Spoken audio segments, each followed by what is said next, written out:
what could be the case. We need capital markets that work across borders, regulation that supports expansion, and procurement that can help us keep up. Third, align our rules with the economy we want to build, not with the economy we inherited. A very clear example for me, given also my, I would say, personal background, is telecommunications. Europe treats telecoms as strategic, and it is. But it still regulates it through 27 regimes. We have some central guidelines, but we have 27 distinct regulators. We run also 27 different spectrum auctions.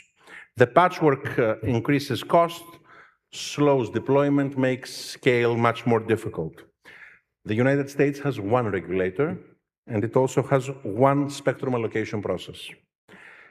China went even further by allocating spectrum administratively, recognizing that the value of 5G lies in what it enables, not in auction revenue. In Greece, we made, I would say, a small but telling choice. We reserved 25% of our 5G auction proceeds to create a fund that supports companies building 5G-enabled applications. Festos is the name of the fund. The point was simple: infrastructure is not enough. Innovation on top of infrastructure is what delivers growth in the medium to long run. Europe's cost of fragmentation is not only inefficiency, it's lost competitiveness. And this applies, I would say, far beyond telecoms, which I just used as an example. We need a single market that does not only remove barriers, but also drives growth. This means rethinking procurement timelines that favor asphalt over software. If it takes longer to procure a digital identity system than to resurface a motorway, then our institutional framework is holding back our ambition.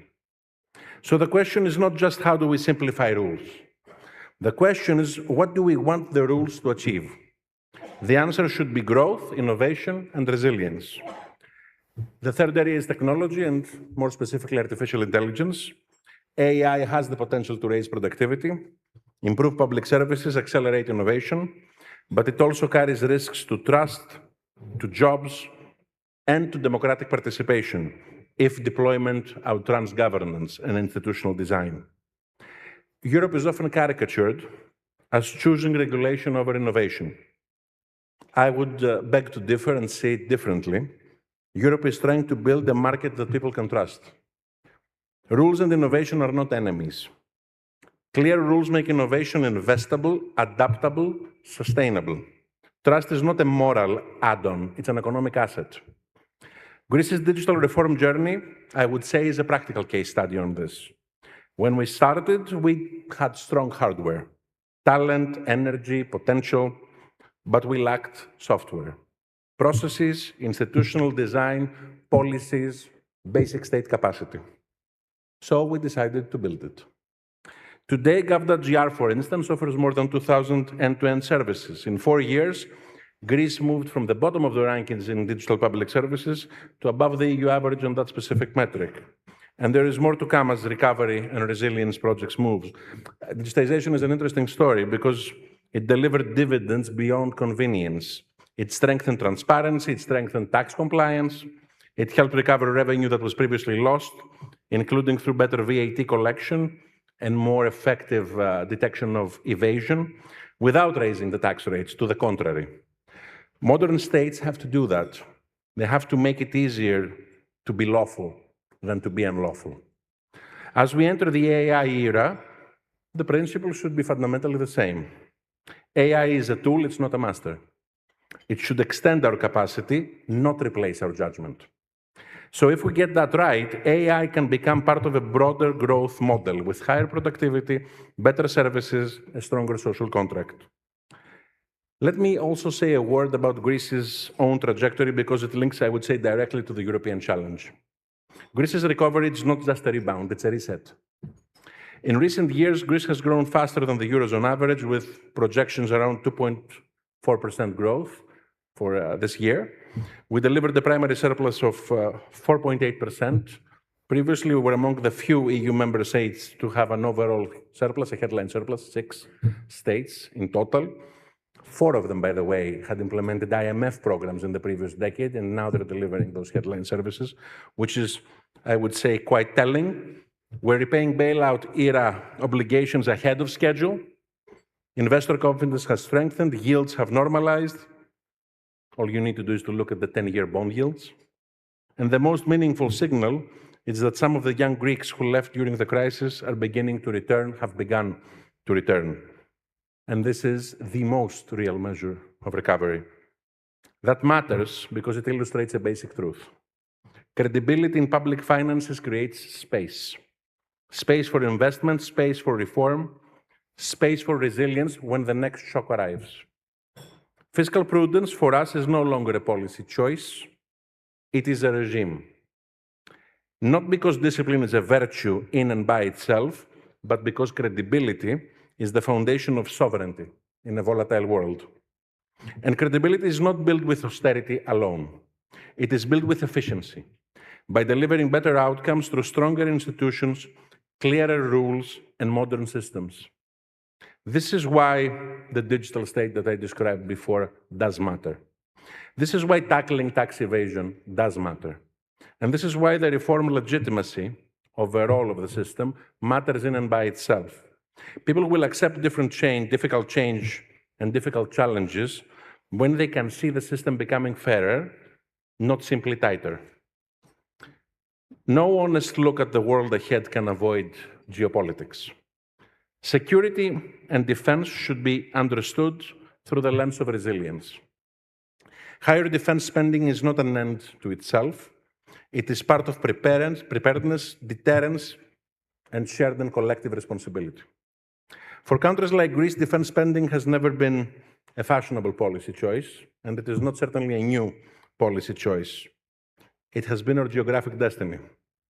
Europe's strategic environment now demands a more serious European contribution overall in defense. This is not about weakening the transatlantic relationship. It is about strengthening it by contributing, not just commenting. At the same time, the economic tightrope runs through trade. Protectionism is tempting in an era of anxiety, but trade wars do not have winners. They create collateral damage through supply chains, inflation, investment uncertainty. Europe should be confident enough to defend its interests, but wise enough to avoid escalation that harms its own citizens. De-escalation and strategic resilience can go together. Diversify supply chains, invest in domestic capability, deepen the single market, and keep channels open. Unity matters here. A union of 27 is not always fast, but it has scale and it has stability. And when it acts together, it can set standards that others can follow throughout the world. One final point. Competitiveness is often framed as a purely economic variable. I would say that this is incomplete. Across many democracies, trust is under strain. Living costs have risen, public debate is fragmented, and community feels weaker. If economic opportunity becomes detached from social stability, trust erodes, and the political center weakens. Cohesion is not only a moral imperative, it is a competitiveness strategy. People will support openness, reform, and innovation if they believe that the system is fair, if effort is rewarded, if rules are enforced, and if growth translates into improved daily lives. That means investing in skills, it means modernizing education and lifelong learning, it means enabling people to participate in the digital economy, and it means having a state that functions predictably, so citizens and businesses spend less time navigating obstacles and more time building value.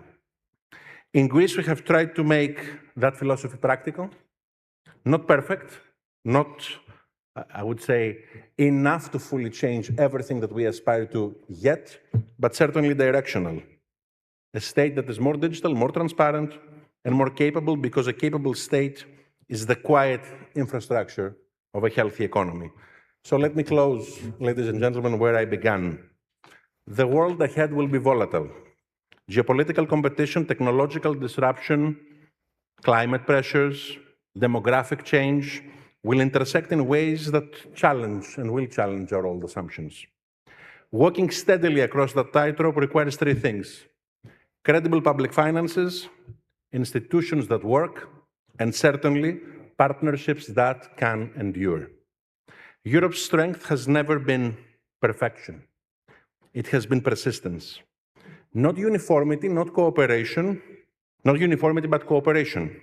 Not retreat, but engagement on terms that are serious and sustainable.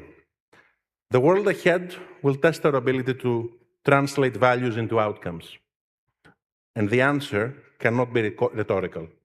It should and it has to be fully operational. So our ambition should be clear. Restore confidence. Confidence in democratic delivery, in open economies that are also fair, and in technology guided by human judgment. That is not a slogan. It is the work that needs to be done. Thank you, and have an excellent evening.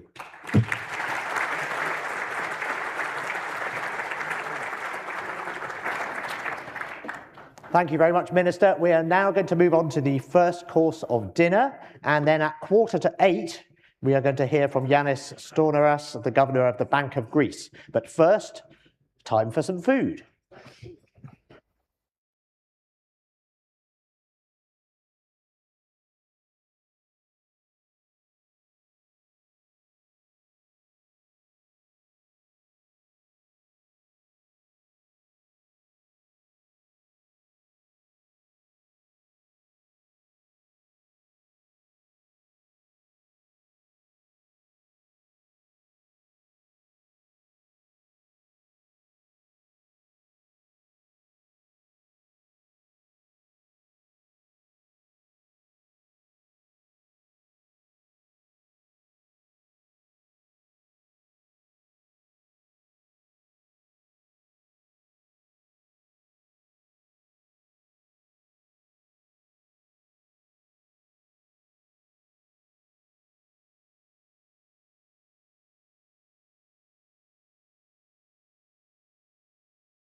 Energy is changing. So are we. We don't just follow change, we drive it. From Greece's leading company to a key player across Southeastern Europe, we continue expanding our footprint in international markets. With a fully integrated structure, we operate across the entire supply chain.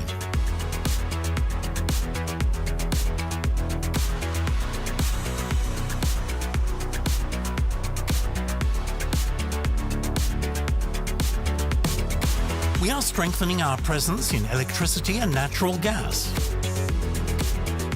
balancing our core operations with new forms of energy, and building a broader, future-ready portfolio. We developed one of the largest solar parks in Europe. And now we are delivering Greece's first large-scale energy storage project. We invest in e-mobility, and we forge strategic partnerships that create long-term value. Every year, we serve more than 10 million customers. Supported by the most extensive fuel supply network in Greece, we are constantly enhancing their experience. In electricity and natural gas, we provide reliable solutions for households, businesses, and industries.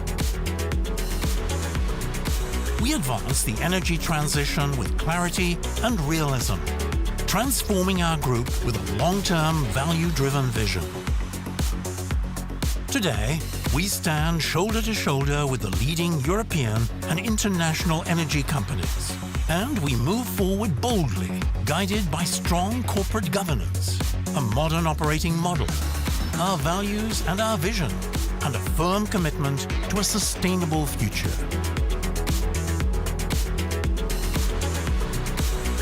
We play a vital role in the Greek economy.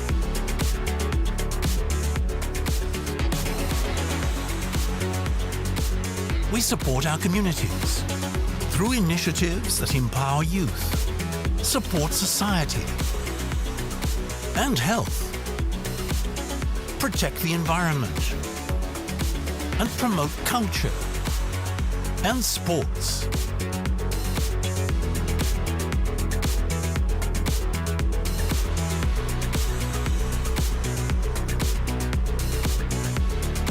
We improve the lives of more than 2 million people in Greece and abroad.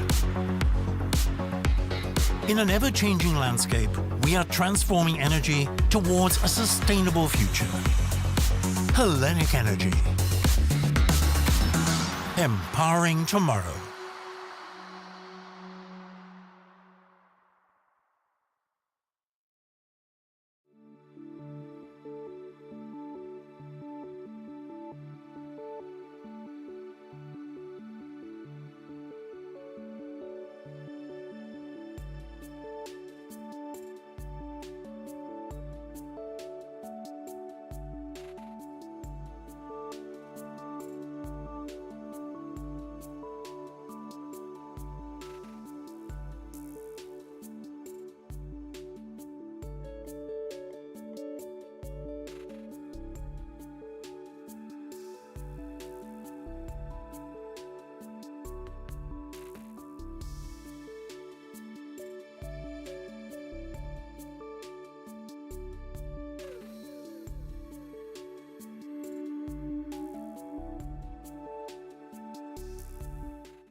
Με τη Nova κερδίζεις παντού. Απόλαυσε exclusive Nova Deals και αμέτρητες προσφορές σε top brands σε περισσότερα από 1000 σημεία.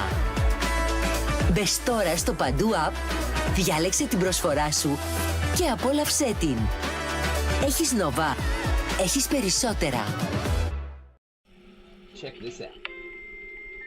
It hasn't been such a long time since people first started shopping online, and it was easy to keep up with the clicks. Little by little by little by more, the clicks added up to be more than the stores, and e-tailers worked harder than ever before because they had to keep up with the clicks.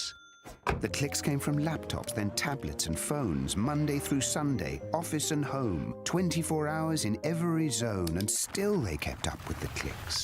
Now shoppers ask more from the websites they're on, their language, their currency, their way, or they're gone, so you'd better keep up with the clicks. All of a sudden, there are so many must-dos if you want to keep selling, like delivery there, no there, or there. And make it tomorrow, first thing. No time for borders. Gotta stay in control to stay in the flow and continue to grow. But we'll help you. Keep up with the clicks.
Energy is changing.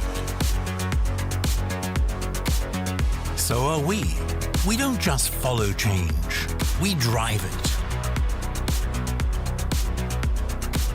From Greece's leading company to a key player across Southeastern Europe, we continue expanding our footprint in international markets. With a fully integrated structure, we operate across the entire supply chain.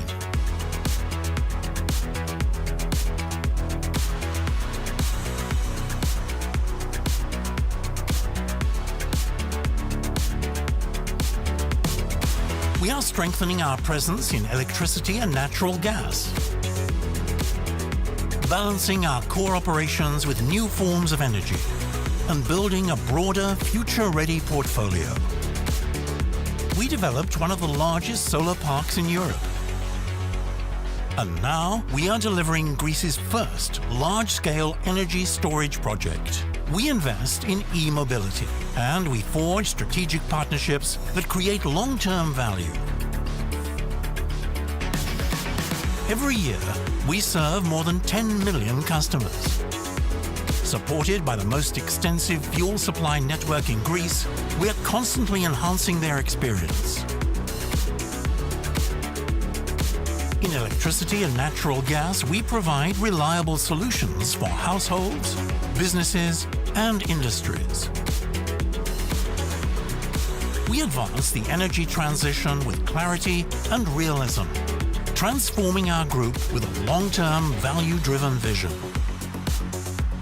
Today, we stand shoulder to shoulder with the leading European and international energy companies, and we move forward boldly, guided by strong corporate governance, a modern operating model, our values and our vision, and a firm commitment to a sustainable future.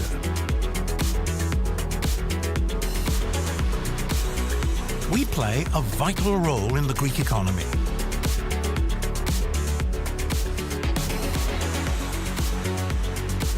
We support our communities through initiatives that empower youth, support society and health, protect the environment, and promote culture and sports.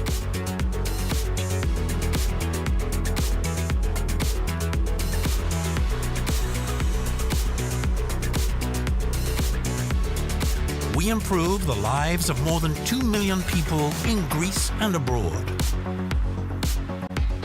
In an ever-changing landscape, we are transforming energy towards a sustainable future. Hellenic Energy. Empowering tomorrow.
Με τη Nova κερδίζεις παντού. Απόλαυσε exclusive Nova Deals και αμέτρητες προσφορές σε top brands σε περισσότερα από 1000 σημεία. Μπες τώρα στο Παντού App, διάλεξε την προσφορά σου και απόλαυσέ την. Έχεις Nova. Έχεις περισσότερα. Check this out. It hasn't been such a long time since people first started shopping online, and it was easy to keep up with the clicks. Little by little by little by more, the clicks added up to be more than the stores, and e-tailers worked harder than ever before because they had to keep up with the clicks. The clicks came from laptops, then tablets and phones, Monday through Sunday, office and home, 24 hours in every zone, and still they kept up with the clicks. Now shoppers ask more from the websites they're on, their language, their currency, their way, or they're gone, so you'd better keep up with the clicks. All of a sudden, there are so many must-dos if you want to keep selling, like delivery there, no there, or there. And make it tomorrow. First thing. No time for borders. Gotta stay in control to stay in the flow and continue to grow. But we'll help you. Keep up with the clicks.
Energy is changing.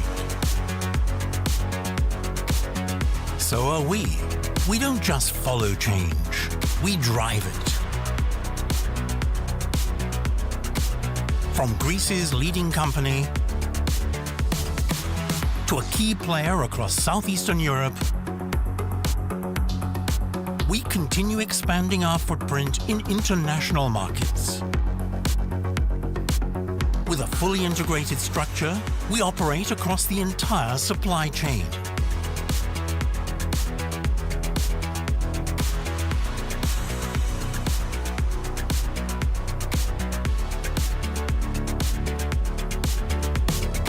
We are strengthening our presence in electricity and natural gas,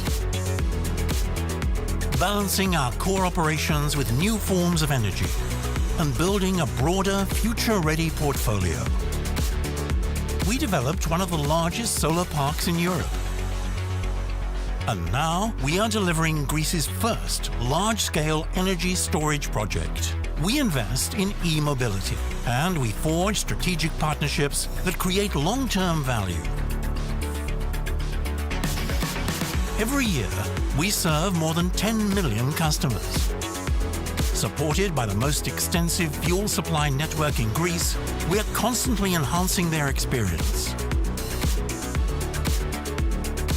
In electricity and natural gas, we provide reliable solutions for households, businesses, and industries. We advance the energy transition with clarity and realism, transforming our group with a long-term, value-driven vision.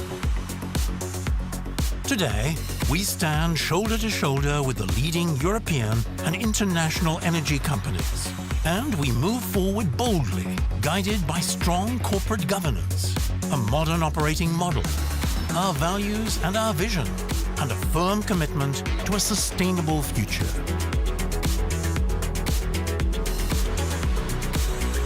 We play a vital role in the Greek economy.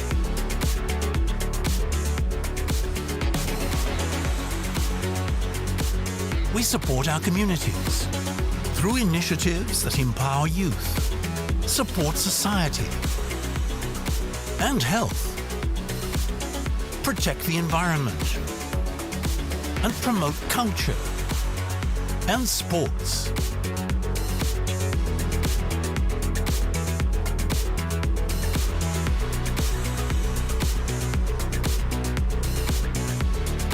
We improve the lives of more than 2 million people in Greece and abroad. In an ever-changing landscape, we are transforming energy towards a sustainable future. Hellenic Energy. Empowering tomorrow.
Okay, I hope you're enjoying your dinner. We're going to move on to the next session now. And the next session is the banking and financial outlook for Greece and Europe in 2026. So we are delighted that to speak on this subject, we have Yanis Stonaras, the Governor of the Bank of Greece. Governor, please come onto the stage. Please welcome Yanis Stonaras. Yeah. Actually, I'm going to go on this side. Thank you. Ladies and gentlemen, I would like to thank the economist. Παρακαλώ λίγο ησυχία. I would like to thank the economist for the invitation to address the World Ahead 2026 here in Athens. In a year that will test economic and geopolitical resilience, I would like to briefly assess the current state of the Greek and European banking sectors, and then turn to the many risks and challenges that lie ahead in banking. Over the past decade, the Greek banking sector has undergone a profound transformation, with balance sheets, profitability, liquidity, and capital positions improving substantially in line with Greece's macroeconomic recovery, positive fiscal developments, and the normalization of financial conditions. In fact, one of the very important lessons from Greece's experience is the strong interaction between the recovery of the economy, its improving fiscal situation, and the positive course of the banking sector through a virtuous feedback loop. Greek banks have effectively completed the cleanup of their balance sheets. Since March 2016, when non-performing loans peaked, the total reduction in the stock of legacy loans has reached 95%. A key driver of this reduction has been the setup of the Hellenic Asset Protection Scheme, which facilitated large-scale NPL securitizations through state guarantees on senior notes. As a result, by Q3 2025, the system-wide NPL ratio had declined to 3.6%. Domestic liquidity conditions remain ample, reflecting strong deposit growth and stable market access. Deposits continue to increase, while all banks enjoy undisrupted access to wholesale funding markets, supporting their capacity to finance the real economy. Bank profitability remains solid and broad-based, supported by credit expansion and high operating efficiency. Credit growth has been concentrated mainly in lending to non-financial corporations, including projects related to the Resilience and Recovery Fund, the RRF. Moreover, the low cost of credit risk and high cost efficiency have also supported profitability. Overall, system-wide return on equity has strengthened, reaching double-digit levels at around 12%. Banks have also taken steps to diversify their income sources and expand their business activity beyond traditional domestic credit. Recent examples include Eurobank's and Alpha Bank's acquisition of Hellenic Bank and Astrobank, respectively in Cyprus, as well as the acquisitions of Ethniki Insurance and Eurolife by Piraeus Bank and Eurobank, respectively. Moreover, Alpha Bank has established a strategic partnership with UniCredit in Romania, while UniCredit has also acquired a stake of around 30% in Alpha Bank. In addition, Crediabank has reached an agreement to acquire HSBC subsidiary in Malta. These transactions reflect a more outward-looking business model and greater regional integration. Improved profitability and capital accretive actions have strengthened banks' capital positions. Capital adequacy currently stands at around 20%. That is well above regulatory requirements, enhancing loss absorption capacity. These improvements are also reflected in supervisory assessments and market confidence. No Greek significant institution is currently classified in the lowest and most risky category, marking a clear shift from crisis management to more business-as-usual supervision. This progress enabled dividend distributions in 2024, the first in 15 years.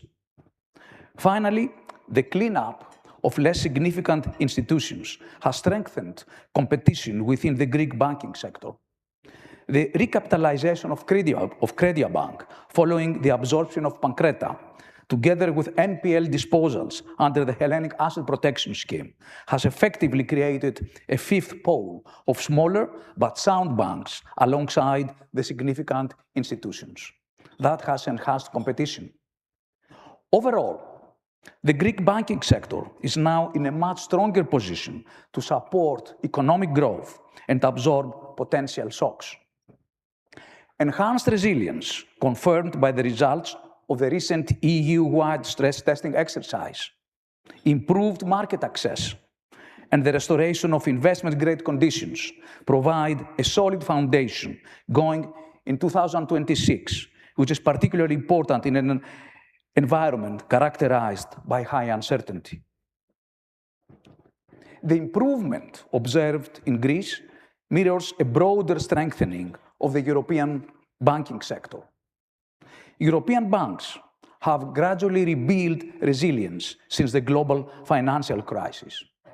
Based on the latest available data, capital buffers across the EU banking sector have increased substantially over time. While the total capital ratio stood at just 13% in December 2009, it reached 20.4% by September 2025, supported by strong profitability and capital-enhancing measures. Asset quality has improved markedly, representing one of the most significant achievements of the past decade.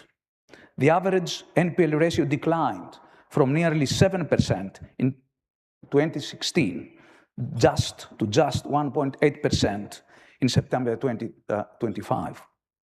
Profitability has also recovered after a prolonged period of weak returns. After years of marginal returns, EU banks recorded an average return on equity of 10.7% by September 2025, supporting internal capital generation. Despite stronger fundamentals for European and Greek banks alike, the outlook for 2026 remains subject to significant downside risks. These risks stem mainly from external and structural factors. Geopolitical risk continues to be the dominant source of uncertainty for banks. Ongoing conflicts, trade tensions, and tariffs may affect banks through weaker growth prospects and heightened market volatility. Cyber risk has emerged as a key operational and financial stability concern. The rising frequency of cyber incidents underlines the challenging environment and highlights the need for rapid remediation. Full compliance with the DORA requirements, that is the EU regulation for digital operations resilience for the financial sector, and the timely closure of any remaining gaps are essential, while investment in digitalization will enable banks to keep pace with technological developments and alleviate competitive pressure, especially by neobanks. Although asset quality remains strong, pockets of vulnerability require close monitoring. Certain segments of corporate and retail lending may face pressure, underscoring the need for prudent lending and the importance of proactive risk management. Structural challenges related to demographics and climate change pose long-term risks. Population aging, social cohesion pressures, climate and environmental risks could have material macroeconomic and financial implications. Regarding the latter, while banks in the euro area have made a very significant progress in managing climate-related risks, extreme weather events and rising global temperatures could still lead to sizable economic and financial losses, particularly where insurance coverage remains limited. Contagion risks may arise from non-bank financial intermediaries, the so-called NBFIs, and crypto asset markets.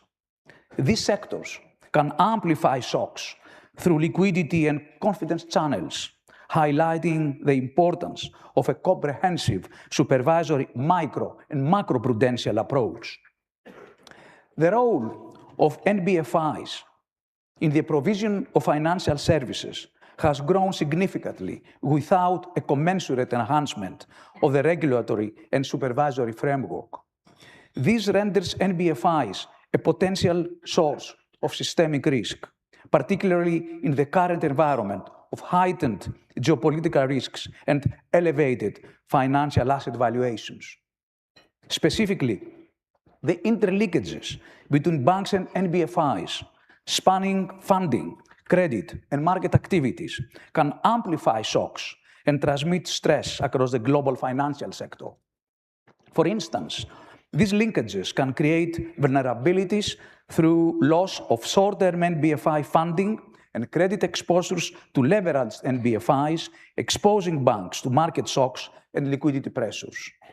In addition, vulnerabilities within NBFIs, especially from investment funds with high leverage and limited liquidity, could amplify adverse market dynamics through forced asset sales, reduced liquidity, and procyclical selling behavior.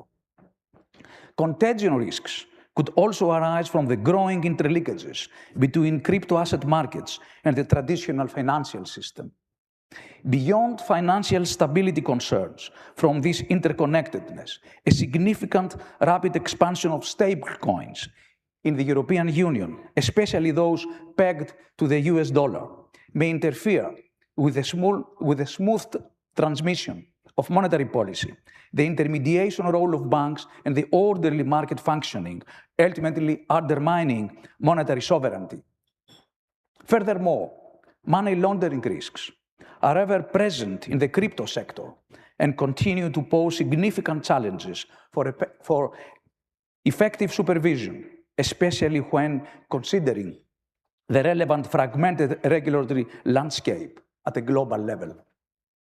As supervisors, we are making conscious efforts to simplify our regulatory and supervisory framework while ensuring that resilience and the effectiveness in meeting prudential objectives is maintained. European harmonization and financial integration is fostered, and international cooperation, notably the compliance with Basel III principles, is upheld. To this end, both the ECB and the SSM published last year 2 reports that set the scene for a simpler regulatory and supervisory framework in the euro area. In conclusion, despite the progress achieved and the sound fundamentals of both European and Greek banks, there is no room for complacency. With risks to financial stability remaining elevated, supervisors should ensure that financial institutions act prudently, preserve strong capital and liquidity buffers, and maintain high governance standards.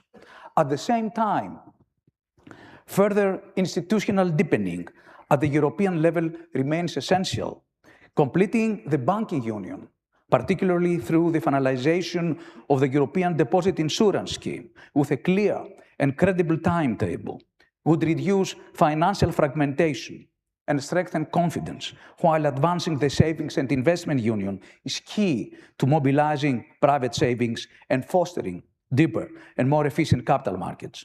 Ultimately, strengthening financial and operational resilience is critical in an environment of heightened geopolitical uncertainty. Thank you.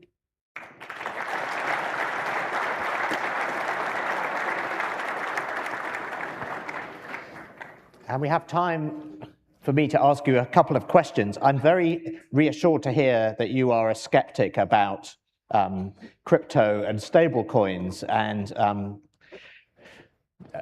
the systemic risk that they pose to the European economy. But I think that's another possible source of uncertainty. We have many possible sources for a new financial crisis. People are worried about bonds. We're worried about crypto. And of course, there's the stock markets. Is there one of those in particular that you're most worried about? It's a combination of all those things, Right. I think. I have also mentioned the NBFI environment.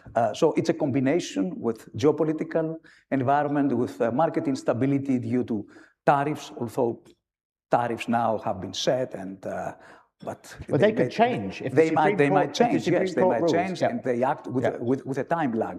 So we are working in very heightened uncertainty worldwide.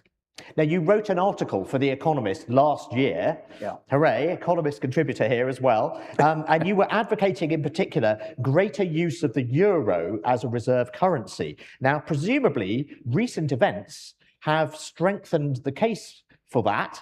So where do you see things heading? Where are we going with the different candidates for reserve currencies? Well, euro is a potential candidate. I'm not fully satisfied yet that we have done what we should do to promote the case. Of course, the macroeconomic conditions are rather good in the euro area. Today, we have the flash estimate for the last quarter. GDP surprised us to the upside, which is very good. Policy fundamentals are rather good. The policy mix, fiscal and monetary, is very good. I'm not fully satisfied with the degree of application of the Letta and Draghi reports, though. Right. Because we need, as I said, to complete banking union, to complete the savings and investment union. That will also promote the role of the euro. But it seems that we're going well. We're going rather well and better than expected. And does the current uncertainty, we talk about this as well, completing the banking union, completing the capital markets union. Does the current uncertainty make that more likely? Do you think it's increasing the pressure to act on that? Yes, I think so. I think we have all realized that in a world of increasing uncertainty and geopolitical tension, the European autonomy is being promoted by more Europe, which means more banking union. We need the EDIS, the European Deposit Insurance Scheme. We have done some progress in the management of risk in Europe, but we need to proceed also with savings and investment union. I mean, as you know, we save 2% of GDP more than we invest. But we need investment. But to have more investment, we need to increase the rate of return on investment and also have a more liquid domestic market. So this is why we want savings and investment union. Right. Excellent. Finally, I was interested to note that Greece's the Greek finance minister and former digital minister went to Germany last month to offer advice to Germany on how to digitize government, because Greece is now seen as a leader in this area. And I wondered what the discussion might have covered when it comes to financial services in particular. What did Greece achieve there, and what still remains to be done?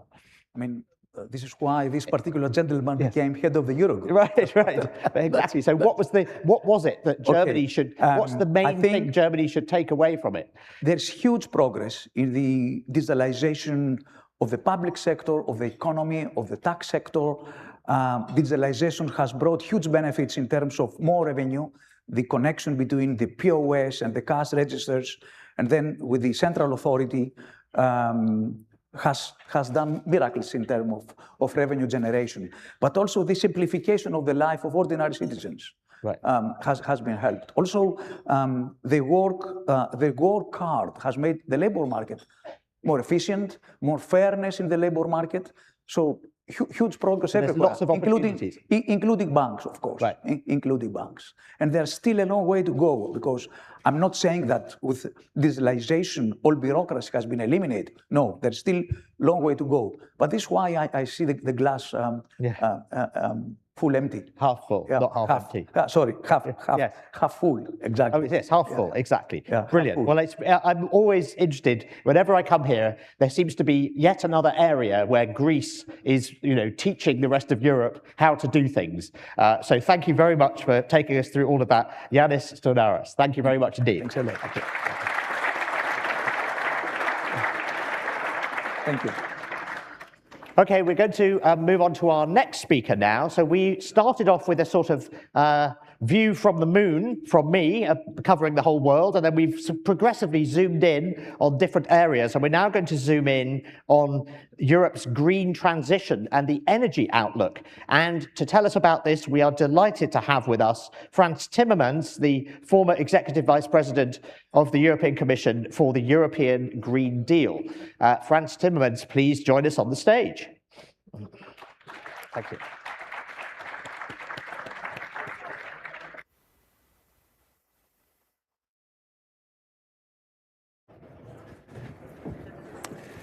Thank you very much, and thank you very much to The Economist for inviting me to this wonderful gathering. Indeed, I was responsible for the Green Deal, but before that, I served in the European Commission for 5 years as first Vice President, and I want to do a shout out tonight to my great friend Dimitris Avramopoulos, who's sitting here at the table, who's become my friend and was my dear colleague in the Commission at the time. And I have to say something about that period, because we were just listening to several ministers and the governor of the central bank about Greece's successes. But Dimitris and I served in a commission when Greece was on the brink of huge problems. I remember distinctively 2014, but especially 2015, when there was pressure from different sides in Europe to reconsider Greece's membership of the Eurozone, which would effectively have ended the existence of the euro had that materialized. And I'm proud to say that not just Dimitris, but also Jean-Claude Juncker was extremely firm in saying, this will never happen on my watch.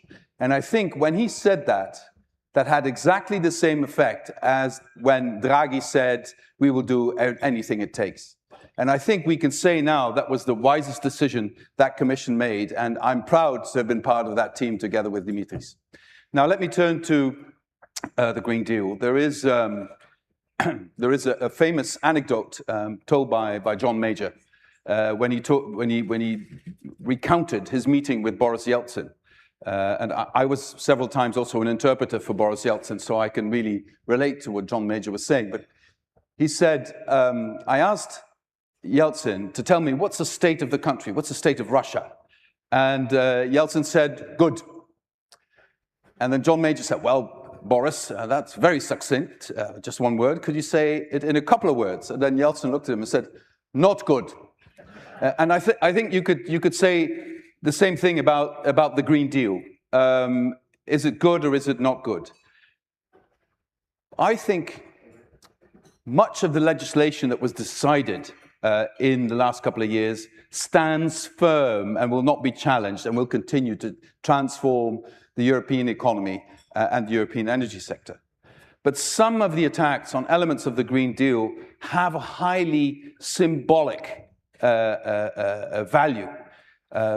Fighting the ending of the production of combustion engine vehicles in 2035, fighting that decision, postponing that decision, I can tell you, will have no effect on the strategic decisions made by car manufacturers in Europe, because they know better than the politicians in Brussels that times are changing so rapidly that if Europe does not adapt to emission-free mobility, Chinese cars will overtake us and will put an end to the European car industry. It is innovate or disappear for the European car industry. And I think to innovate is essential, because I see a very, very bright future for the European car industry, but only a car industry that understands that you have to offer people mobility at much lower prices, mobility with a much smaller footprint. And this way is led by Koreans and Chinese especially right now. And I think we would be well advised to learn that lesson very well. The idea in Europe is that we have the best engineers, and that making something that is extremely complicated is beneficial. You know, many of the engineers in our car industry rejected the electric mobility because it's too simple. Whereas the Chinese reasoning is exactly the other way around. It's good because it's simple and it will become cheaper at the end of the day. And consumers in Europe are like consumers anywhere. They will buy good mobility cheap if they can. And that is what needs to be understood. So in that sense, coming up with a symbolic measure of postponing the elimination of combustion engines, it might offer some political comfort, but it doesn't change reality for Europe. And I think this is across the board what's happening right now. There's a gathering of the center-right, I think, in Zagreb these days. And again, full-fledged attacks on elements of the Green Deal. What I really don't understand, is attacks on the emissions trading system. Now, if there's one thing that is well understood by industry that has had huge effects on reducing emissions, and that does claw back the money that is generated into industrial innovation, it is the emissions trading system. It is even copied in China and in other places of the world. Why on earth would you want to attack that? I just don't understand. The only explanation I have is that the Green Deal was at some point, under pressure of the radical right, drawn into the cultural wars. You see this in the United States as well. You see all the rhetoric by the Trump administration against this. In fact, it's against the Industrial Revolution, except for AI, but it's happening anyway. The transition to renewable energy in the United States is happening quite fast. I would argue, don't have the figures, I can't be sure, but my impression is that it's now moving faster than in Europe. And this cannot happen to us. So my pitch would be, why don't we rephrase the Green Deal? Why don't we give it another name? Joe Biden was smart enough not to call his Green Deal, but the Inflation Reduction Act. It had nothing to do with inflation, nor with reducing it, but it was a better name than the Green Deal because it would not offset all sorts of political reactions, and it would avoid, hopefully, to be drawn into the cultural wars. Why don't we call the Green Deal Freedom Deal? And why am I saying this? If Europe wants to have a fighting chance in this all-encompassing industrial revolution we're having now, and in the geopolitical revolution we're having, because I agree with Mark Carney, time's not coming back. So if we don't want to be dominated by hegemons, whether they're in the United States or in China, we will have to create our energy sovereignty. And there is only one way in which Europe can create energy sovereignty, and that is via renewable energy. There is no alternative. We don't have huge amounts of gas and oil. We need to move towards sustainable energy, and that's a combination of all sorts of factors. It does include nuclear, it does include hydrogen, but it is based on renewable energy, solar and wind, and Greece understands this perfectly well.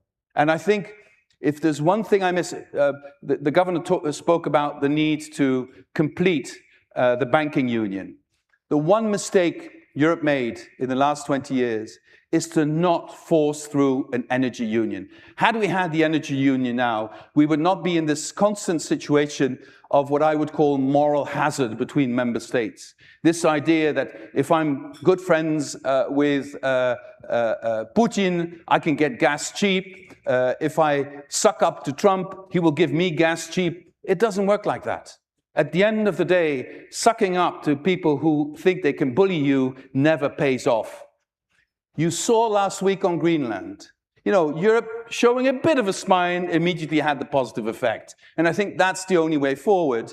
We need to end our dependency on imported fuels, on imported fossil fuels, until we're there. And that's going to take a long time. We need to diversify our supply sources, both in terms of energy, but also in terms of our economic dependencies. That's why people are going to China. That's why people are going to India. That's why all these trade deals are sought and found. But the biggest problem for Europe is a lack of unity.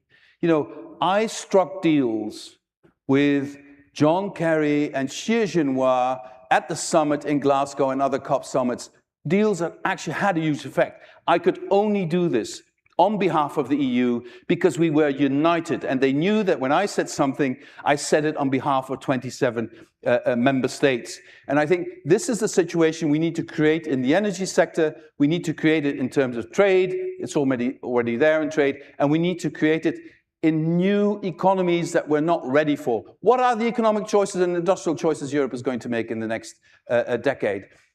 There's no clarity on that. How are we going to catch up with everything that's happening on AI, etc.?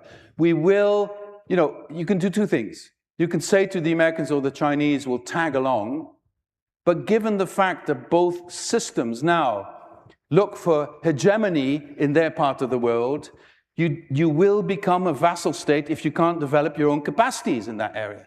And will those capacities be of lesser quality initially than in the US and China? Undoubtedly. Do we then still do it? Go in that way? Yes, we need to do that. And the example I want to end on, where it worked extremely well, is Airbus. We never thought that we could create a conglomerate on a European basis for building commercial airlines, and we thought we would be at the mercy of Boeing and other, McDonnell Douglas at the time, and other American constructors at the time. We beat them now, with better airplanes, better commercial opportunities, better innovation. That is my example of what Europe needs to do. But the only thing holding us back is the lack of unity. If we stay divided, the situation is not good. If we find unity, the situation is good. Thank you.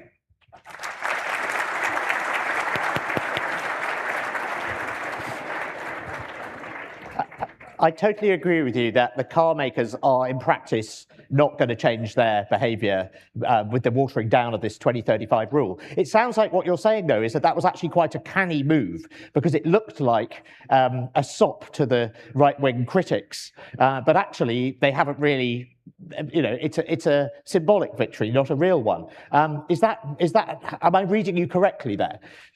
Well, I think there's a lot of bluster around the Green Deal, and it's all left-wing nonsense, and we end it.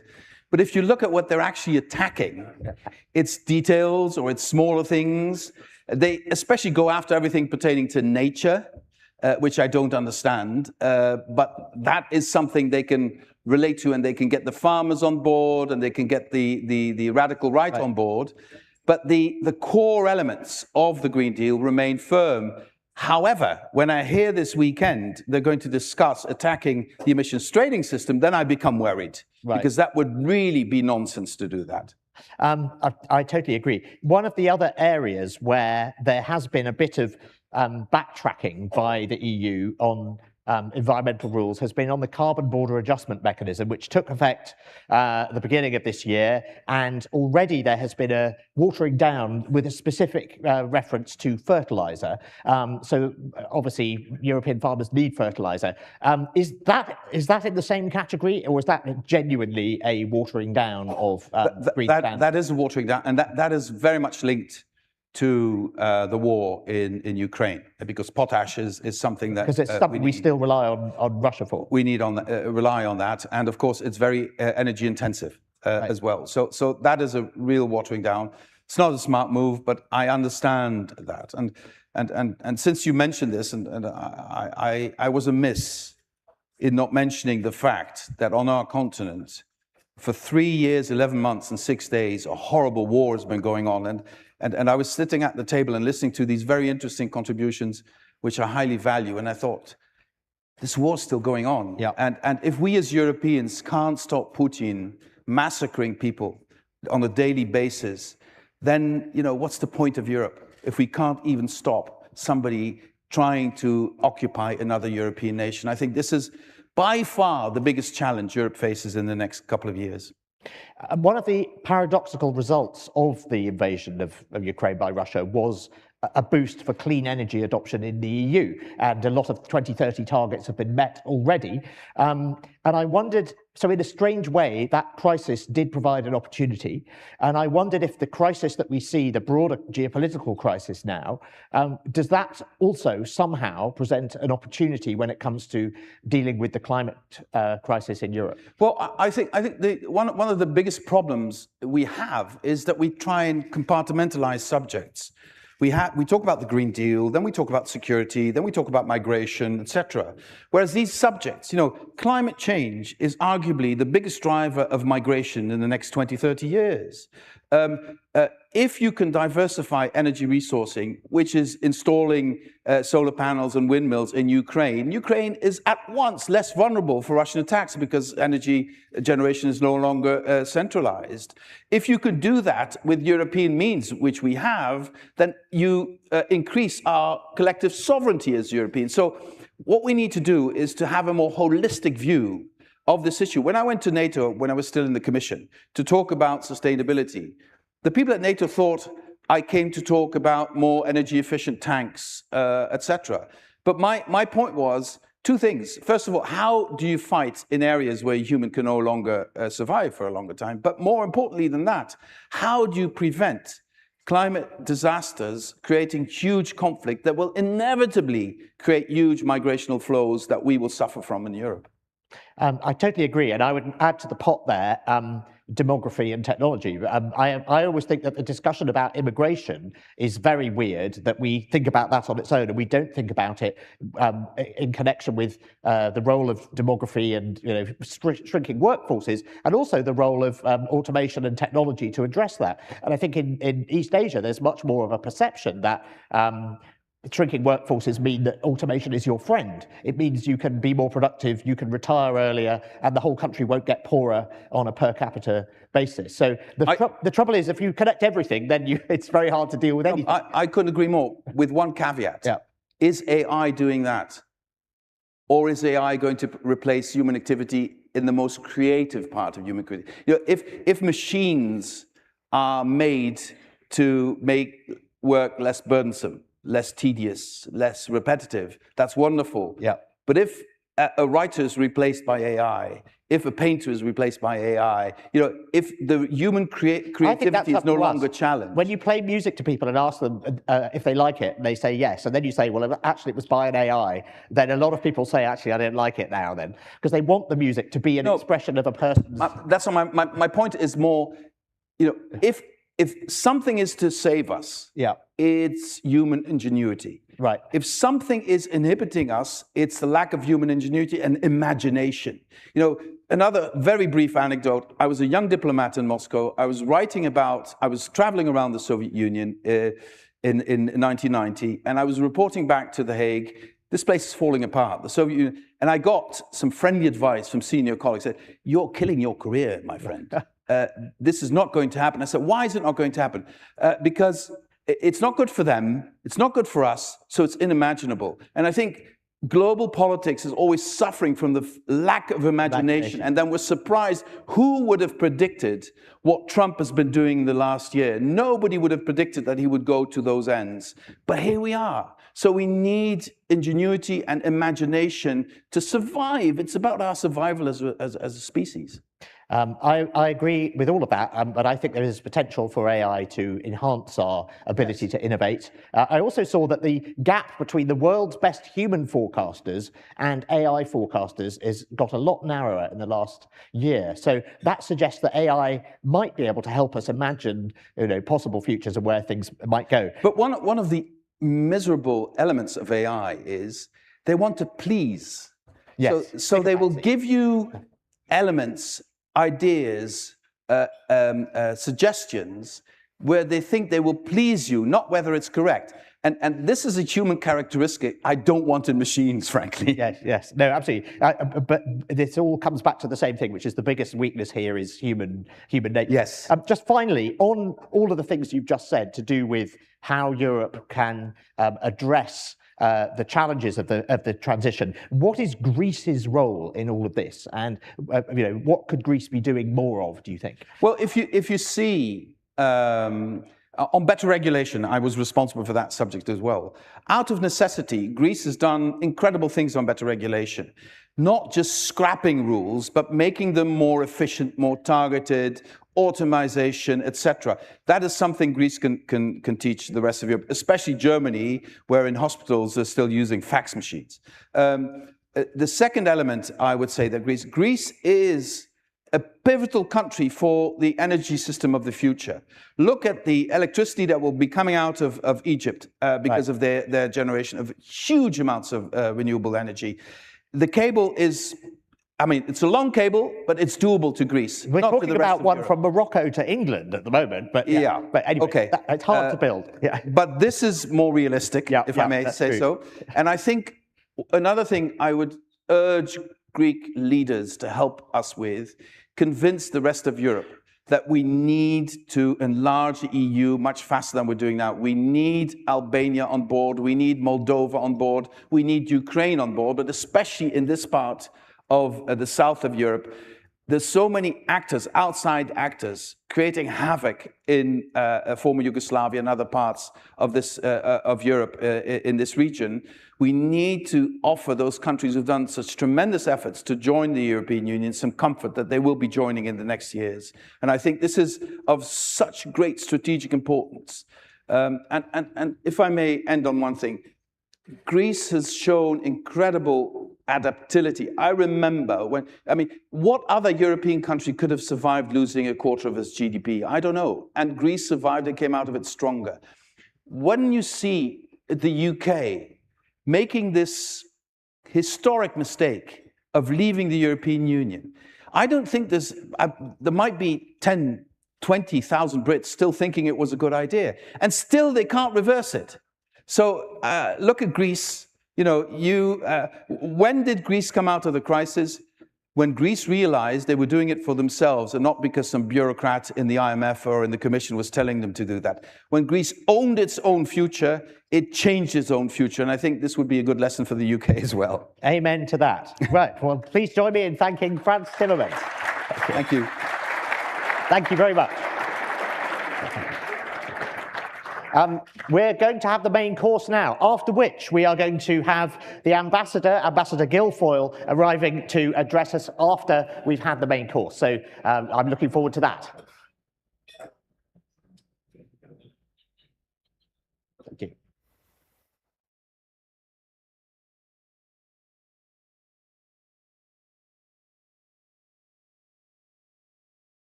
Energy is changing. So are we. We don't just follow change, we drive it. From Greece's leading company to a key player across Southeastern Europe,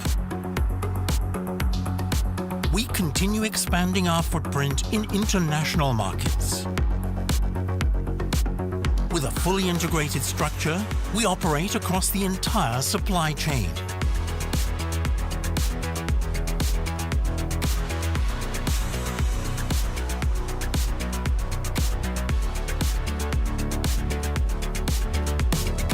We are strengthening our presence in electricity and natural gas, balancing our core operations with new forms of energy, and building a broader, future-ready portfolio. We developed one of the largest solar parks in Europe. And now we are delivering Greece's first large-scale energy storage project. We invest in e-mobility, and we forge strategic partnerships that create long-term value. Every year, we serve more than 10 million customers. Supported by the most extensive fuel supply network in Greece, we are constantly enhancing their experience. In electricity and natural gas, we provide reliable solutions for households, businesses, and industries. We advance the energy transition with clarity and realism, transforming our group with a long-term, value-driven vision. Today, we stand shoulder to shoulder with the leading European and international energy companies. And we move forward boldly, guided by strong corporate governance, a modern operating model, our values and our vision, and a firm commitment to a sustainable future.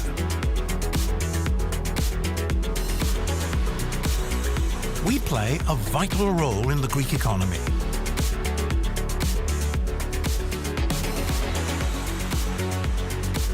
We support our communities through initiatives that empower youth, support society and health, protect the environment, and promote culture and sports.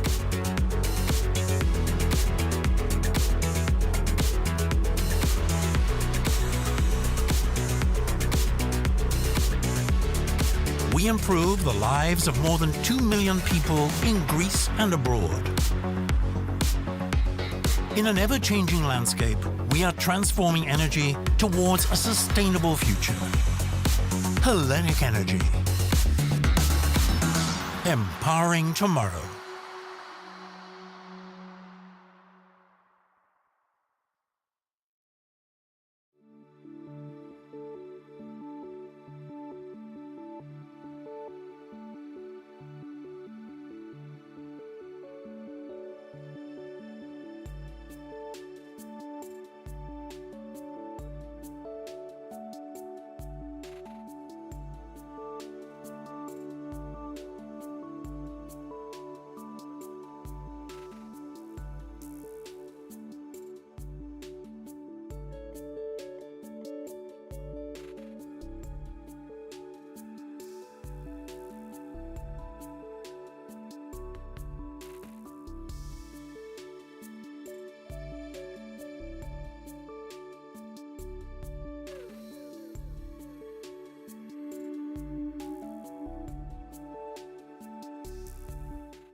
Με τη Nova κερδίζεις παντού. Απόλαυσε exclusive Nova Deals και αμέτρητες προσφορές σε top brands σε περισσότερα από 1000 σημεία.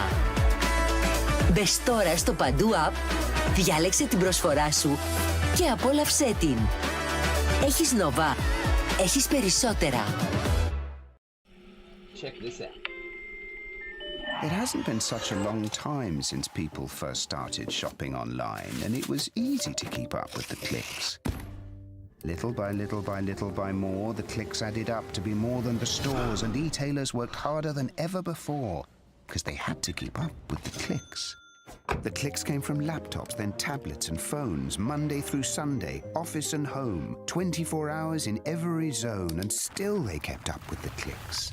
Now shoppers ask more from the websites they're on, their language, their currency, their way, or they're gone, so you'd better keep up with the clicks. All of a sudden, there are so many must-dos if you want to keep selling, like delivery there, no there, or there. And make it tomorrow. First thing. No time for borders. Gotta stay in control, to stay in the flow and continue to grow. But we'll help you. Keep up with the clicks.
Energy is changing. So are we. We don't just follow change, we drive it. From Greece's leading company to a key player across Southeastern Europe, we continue expanding our footprint in international markets. With a fully integrated structure, we operate across the entire supply chain.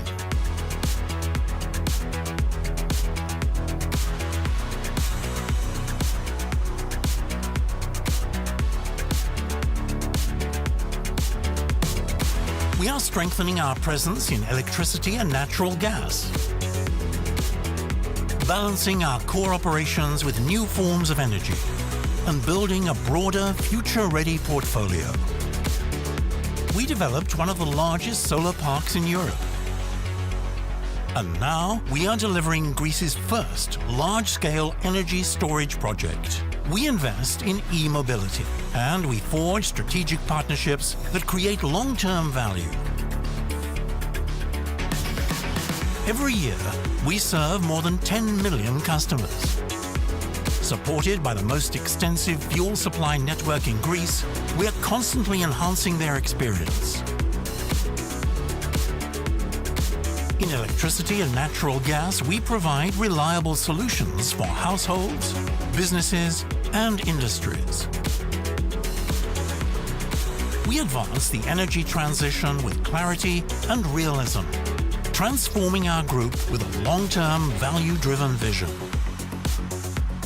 Today, we stand shoulder to shoulder with the leading European and international energy companies, and we move forward boldly, guided by strong corporate governance, a modern operating model, our values and our vision. and a firm commitment to a sustainable future.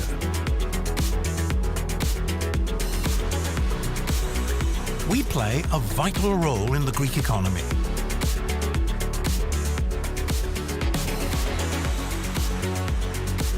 We support our communities through initiatives that empower youth, support society and health, protect the environment, and promote culture and sports.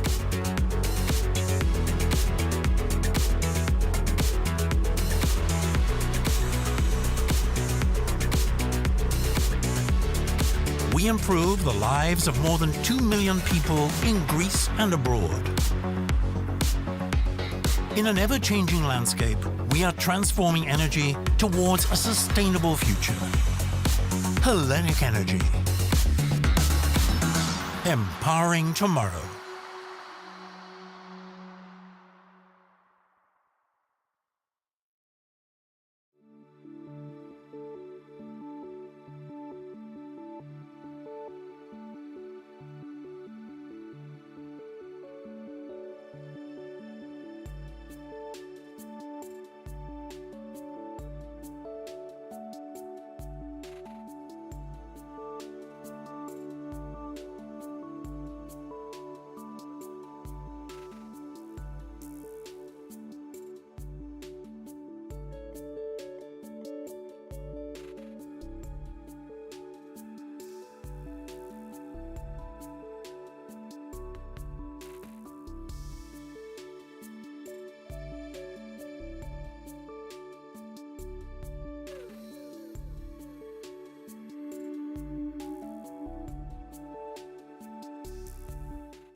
Με τη Nova κερδίζεις παντού. Απόλαυσε exclusive Nova Deals και αμέτρητες προσφορές σε top brands σε περισσότερα από 1000 σημεία.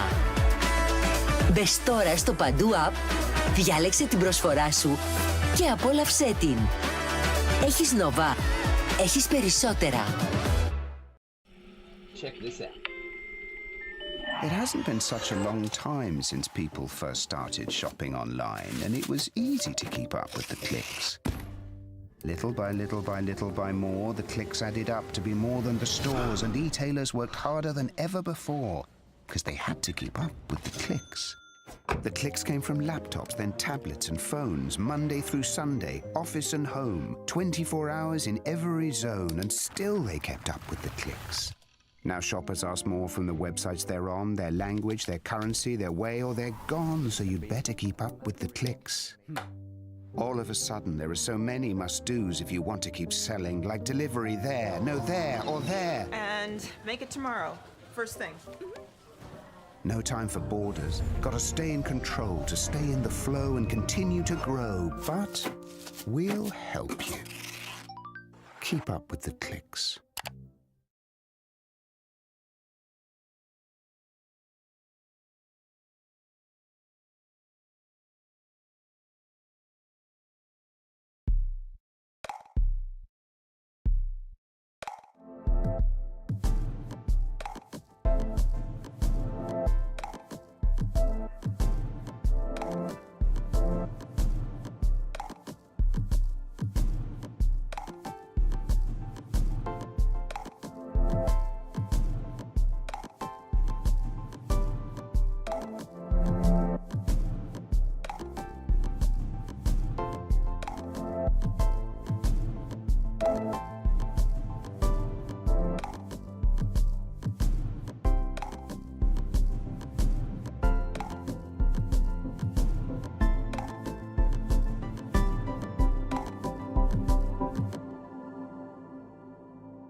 Energy is changing. So are we. We don't just follow change, we drive it. From Greece's leading company to a key player across Southeastern Europe, we continue expanding our footprint in international markets. With a fully integrated structure, we operate across the entire supply chain.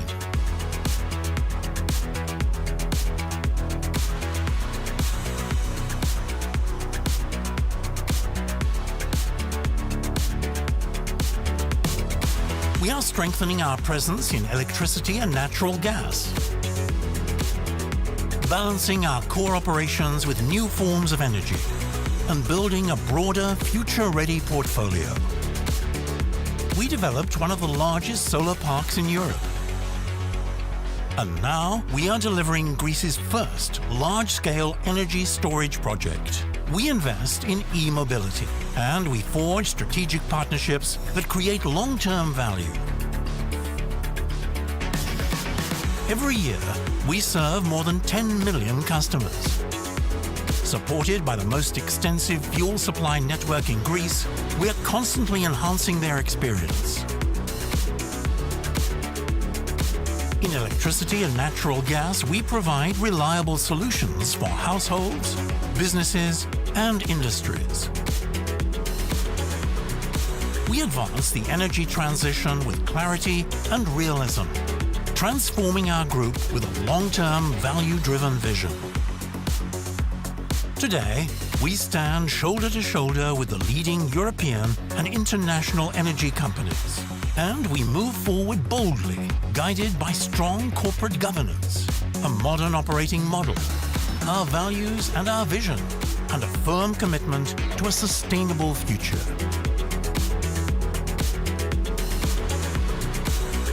We play a vital role in the Greek economy.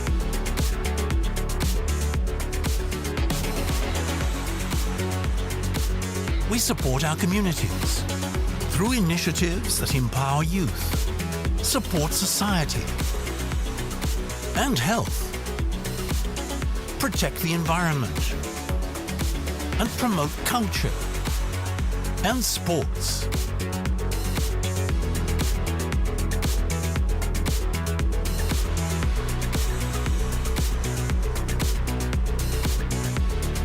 We improve the lives of more than 2 million people in Greece and abroad. In an ever-changing landscape, we are transforming energy towards a sustainable future.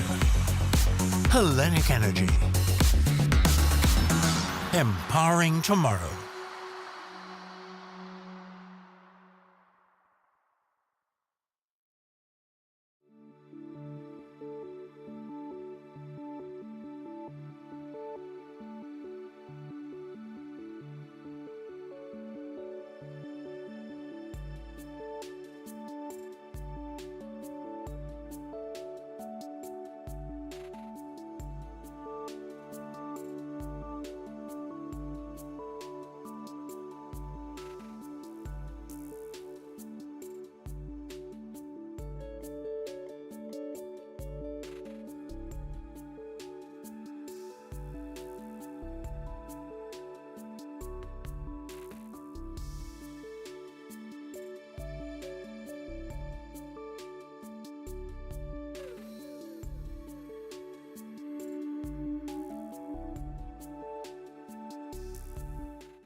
Με τη Nova κερδίζεις παντού. Απόλαυσε exclusive Nova Deals και αμέτρητες προσφορές σε top brands σε περισσότερα από 1000 σημεία.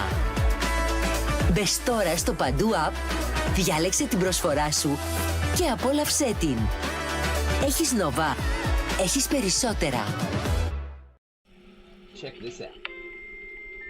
It hasn't been such a long time since people first started shopping online, and it was easy to keep up with the clicks.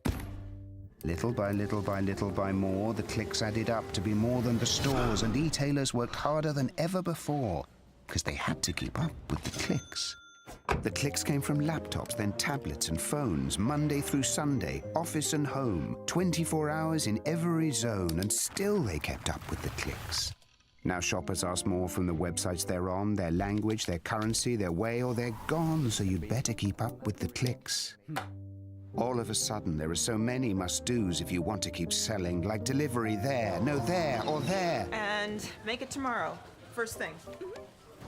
No time for borders. Gotta stay in control to stay in the flow and continue to grow. But we'll help you. Keep up with the clicks.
Energy is changing.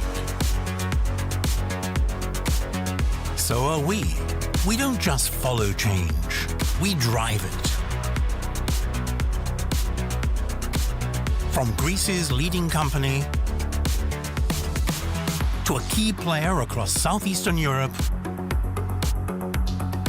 we continue expanding our footprint in international markets. With a fully integrated structure, we operate across the entire supply chain.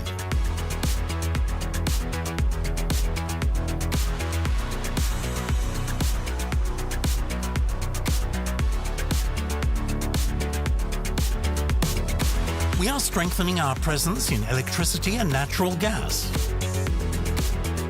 balancing our core operations with new forms of energy, and building a broader, future-ready portfolio. We developed one of the largest solar parks in Europe. And now we are delivering Greece's first large-scale energy storage project. We invest in e-mobility, and we forge strategic partnerships that create long-term value. Every year, we serve more than 10 million customers. Supported by the most extensive fuel supply network in Greece, we are constantly enhancing their experience. In electricity and natural gas, we provide reliable solutions for households, businesses, and industries. We advance the energy transition with clarity and realism, transforming our group with a long-term, value-driven vision. Today, we stand shoulder to shoulder with the leading European and international energy companies, and we move forward boldly, guided by strong corporate governance, a modern operating model, our values and our vision, and a firm commitment to a sustainable future.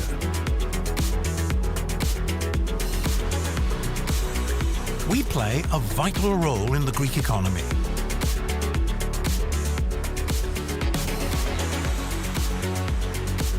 We support our communities through initiatives that empower youth, support society and health, protect the environment, and promote culture and sports.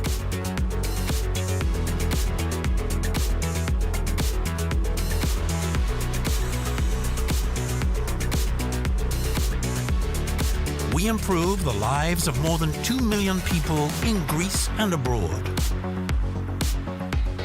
In an ever-changing landscape, we are transforming energy towards a sustainable future. Hellenic Energy. Empowering tomorrow.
Με τη Nova κερδίζεις παντού. Απόλαυσε exclusive Nova Deals και αμέτρητες προσφορές σε top brands σε περισσότερα από 1000 σημεία.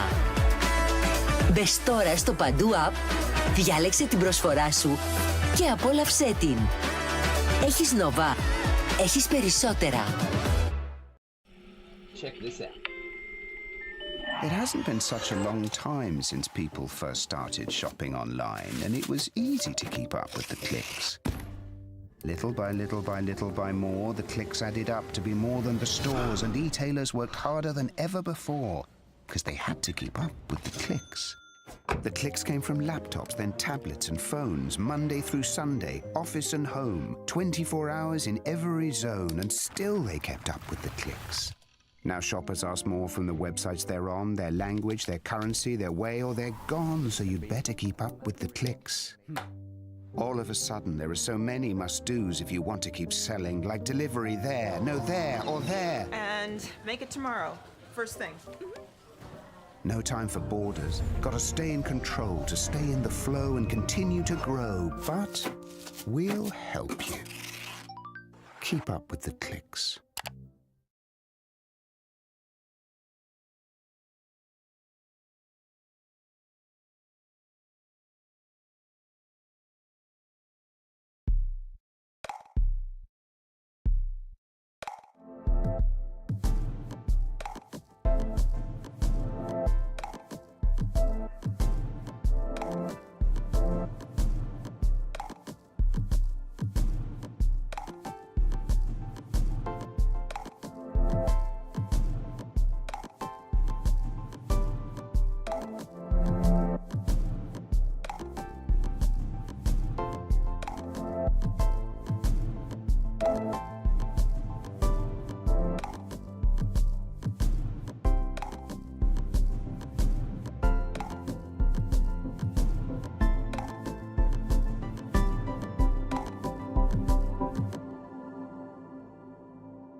Energy is changing.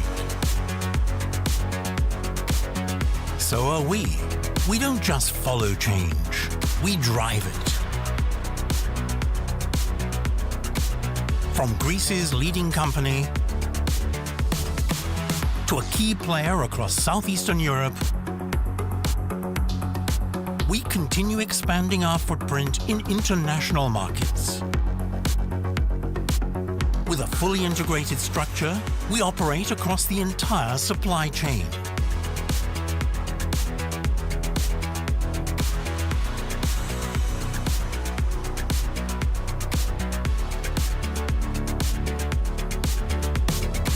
We are strengthening our presence in electricity and natural gas,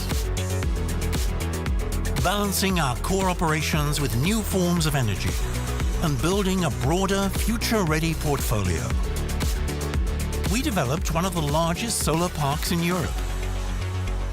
And now we are delivering Greece's first large-scale energy storage project. We invest in e-mobility, and we forge strategic partnerships that create long-term value. Every year, we serve more than 10 million customers. Supported by the most extensive fuel supply network in Greece, we are constantly enhancing their experience. In electricity and natural gas, we provide reliable solutions for households, businesses, and industries. We advance the energy transition with clarity and realism, transforming our group with a long-term, value-driven vision. Today, we stand shoulder to shoulder with the leading European and international energy companies. And we move forward boldly, guided by strong corporate governance, a modern operating model, our values and our vision, and a firm commitment to a sustainable future.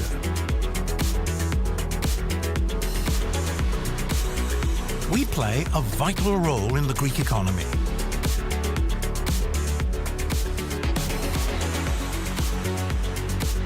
We support our communities through initiatives that empower youth, support society and health, protect the environment, and promote culture and sports.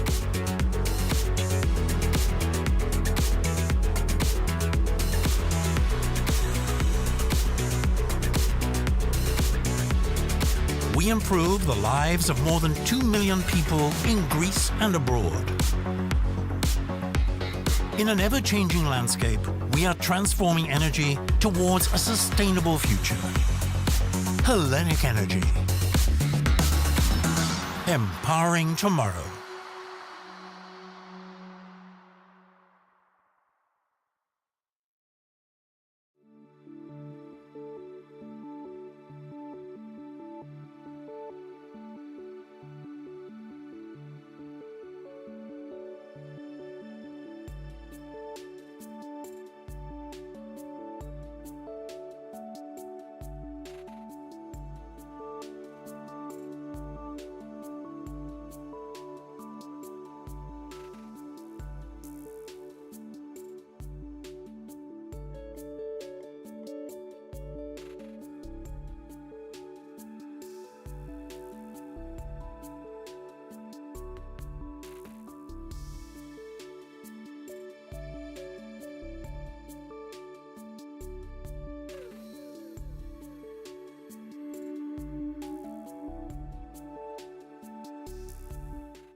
Με τη Nova κερδίζεις παντού. Απόλαυσε exclusive Nova Deals και αμέτρητες προσφορές σε top brands σε περισσότερα από 1000 σημεία.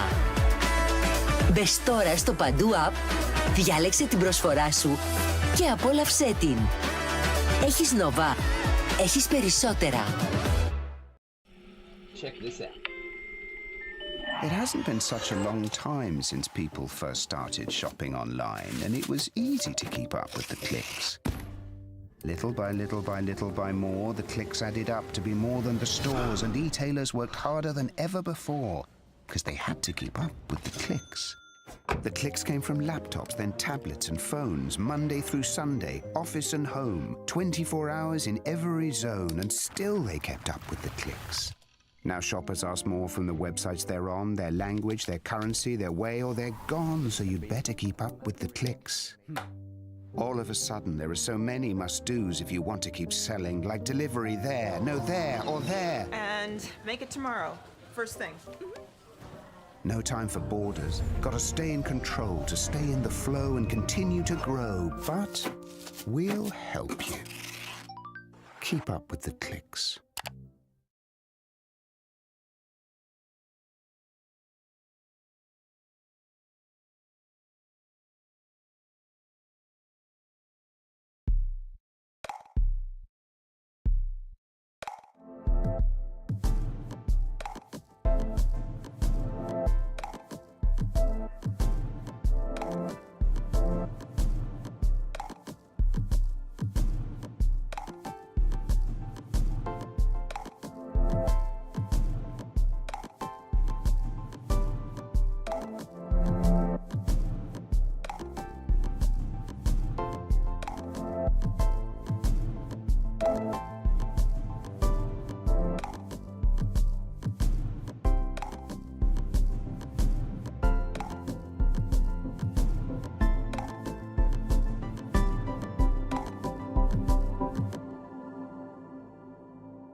Energy is changing. So are we. We don't just follow change, we drive it. From Greece's leading company to a key player across Southeastern Europe, we continue expanding our footprint in international markets. With a fully integrated structure, we operate across the entire supply chain.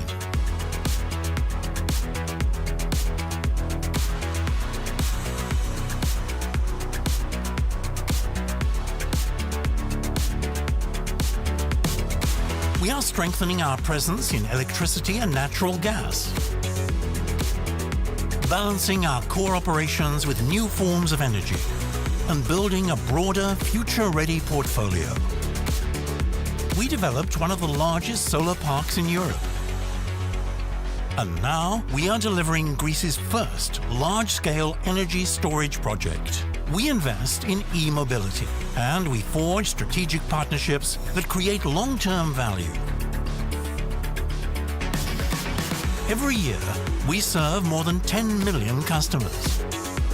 Supported by the most extensive fuel supply network in Greece, we are constantly enhancing their experience. In electricity and natural gas, we provide reliable solutions for households, businesses, and industries. We advance the energy transition with clarity and realism, transforming our group with a long-term, value-driven vision. Today, we stand shoulder to shoulder with the leading European and international energy companies, and we move forward boldly, guided by strong corporate governance, a modern operating model, our values and our vision, and a firm commitment to a sustainable future.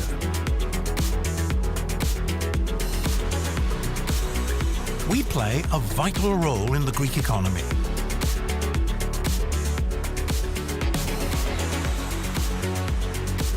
We support our communities through initiatives that empower youth, support society and health, protect the environment, and promote culture and sports.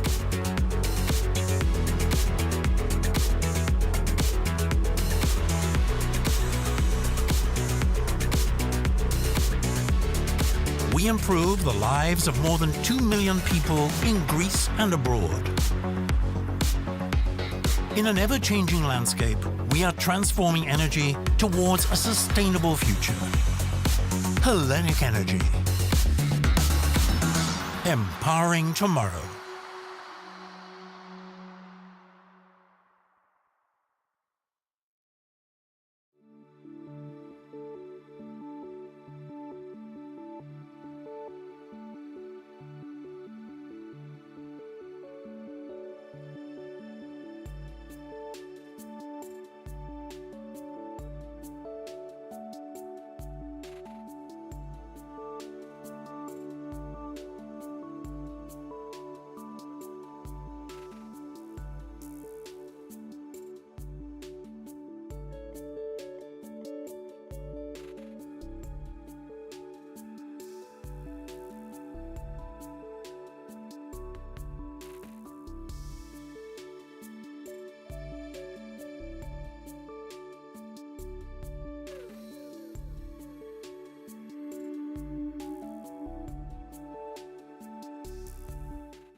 Okay, everyone, if you can take your seats.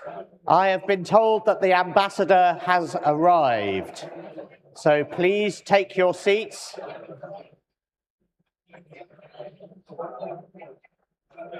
Here is the ambassador.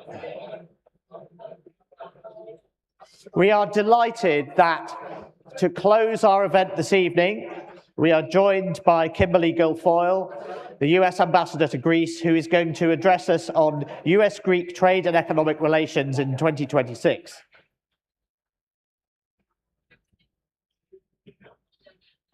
Now? Yeah.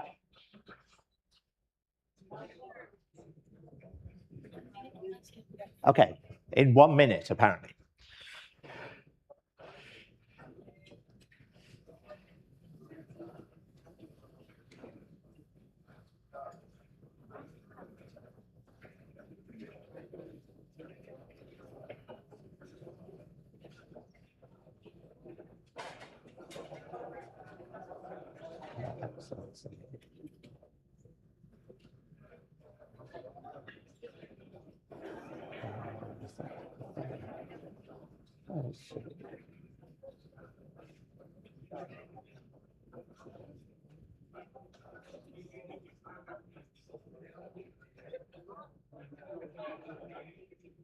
Oh, there she is.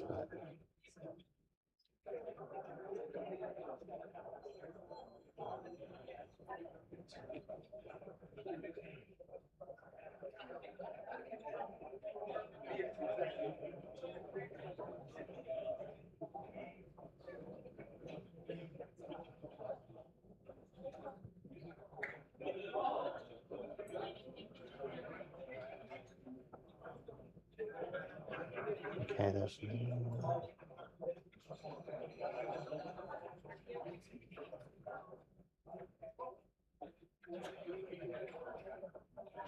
speech and you call it up in 1 minute. yeah, sure.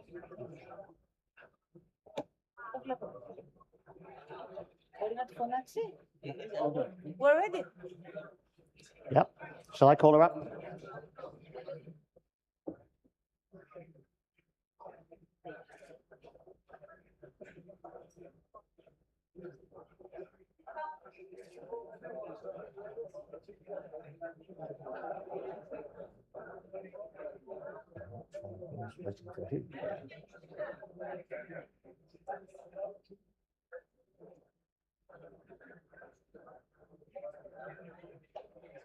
Where's Nectaria?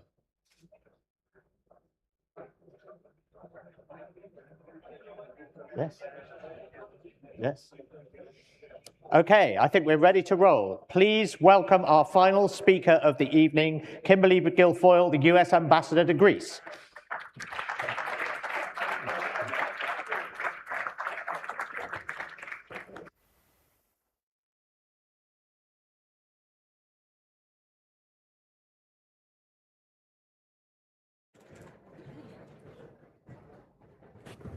Good evening, Kalispera.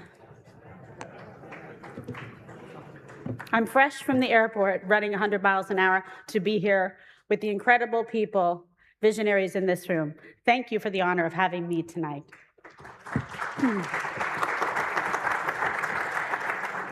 It is an honor to join you tonight and to speak from the same stage as my dear friend, Minister Kyriakakis, who spoke earlier this evening, and Governor Stournaras, two transformational leaders who have played critical roles in Greece's progress over the past decade.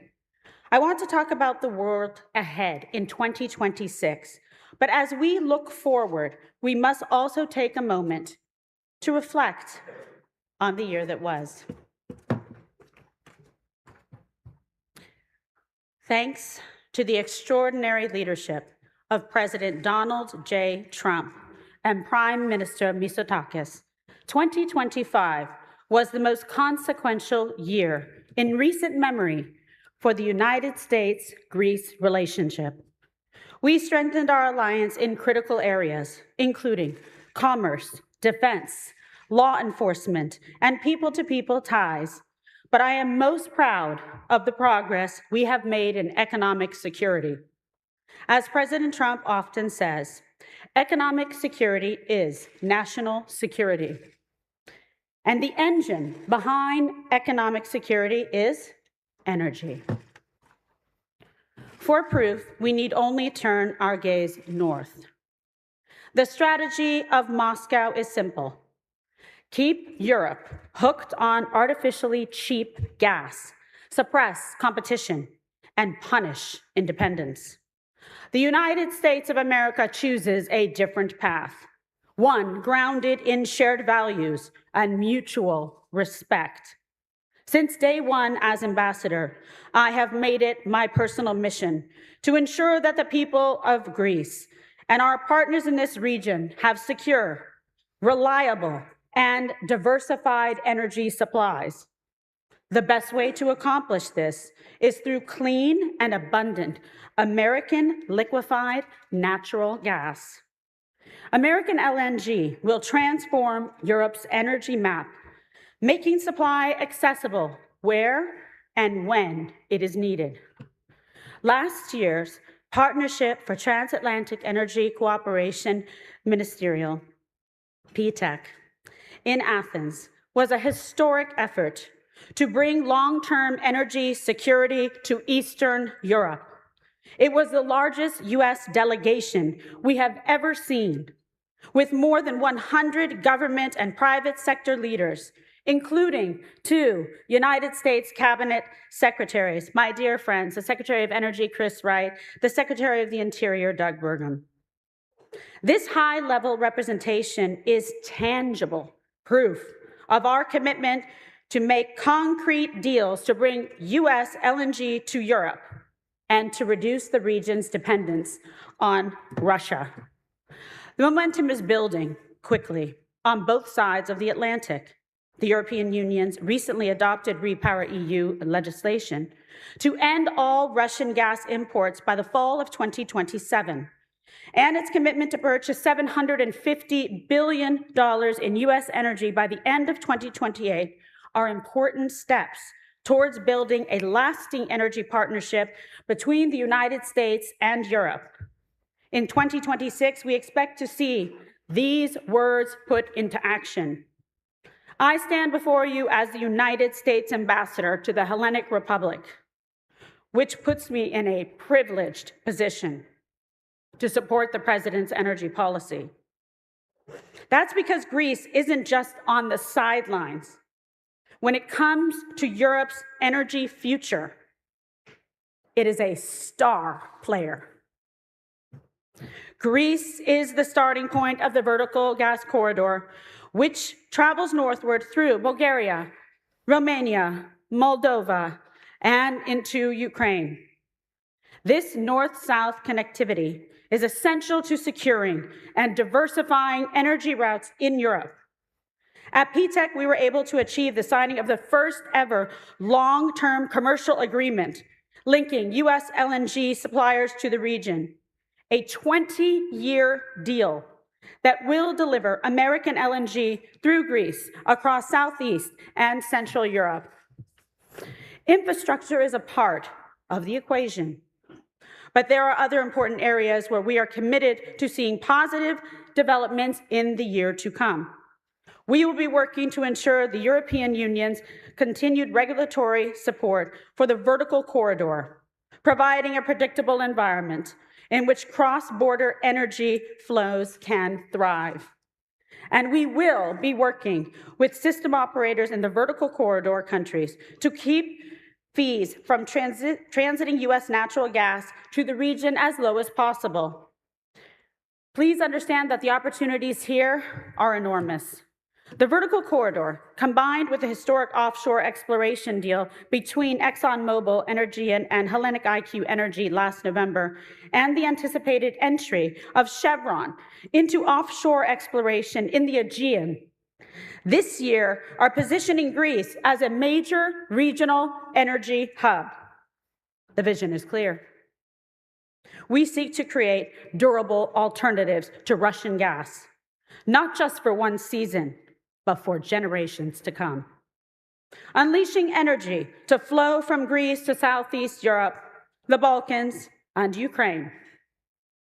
Ensuring that homes are heated, businesses stay open, and families don't have to worry about whether they will be able to keep the lights on.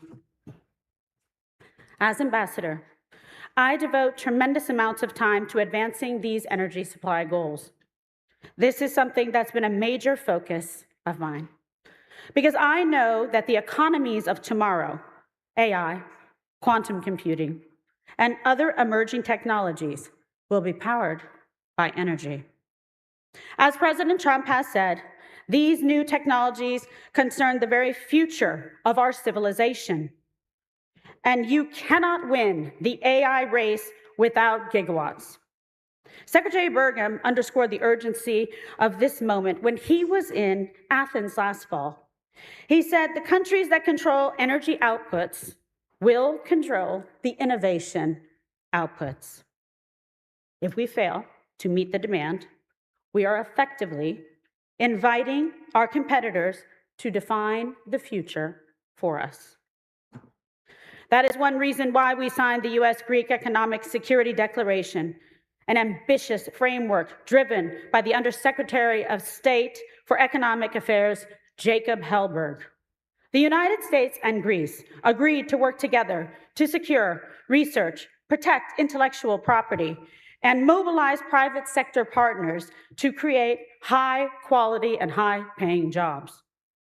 We also committed to building an open, predictable investment climate that enables international commerce and that protects supply chains now and into the future.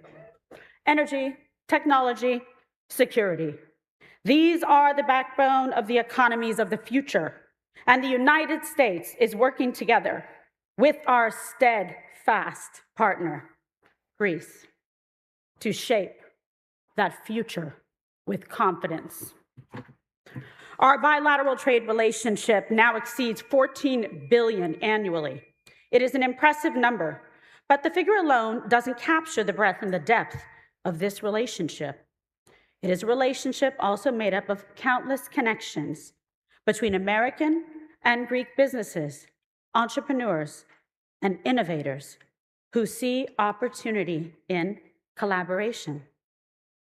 The United States Embassy works hard every single day to connect American companies with Greek opportunities and to remove unnecessary barriers to cooperation, including burdensome regulatory frameworks. But the true foundation of this relationship, of any relationship, is our people. Greece is now the 8th largest destination for the United States students studying abroad. More than 150,000 Americans call Greece home, and now I'm one of them. And millions of Greeks and Americans cross the Atlantic every year, studying, investing, and building businesses. Many are part of the exceptionally vibrant Greek-American diaspora, creating a powerful network of cultural, educational, and commercial ties that deepen our partnership and enrich both societies.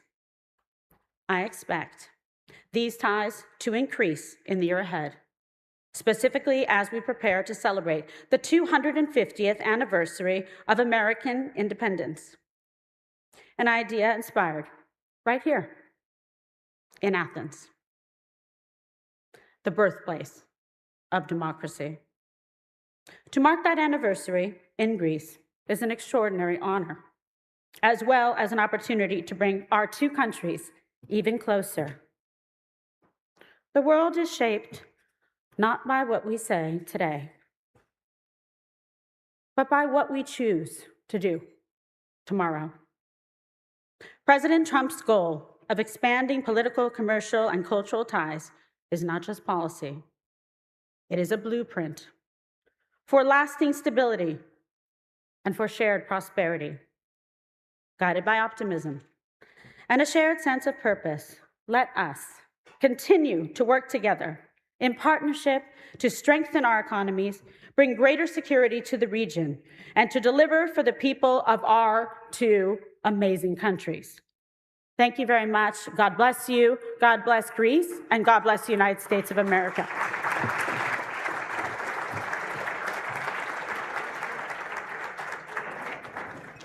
Thank you very much.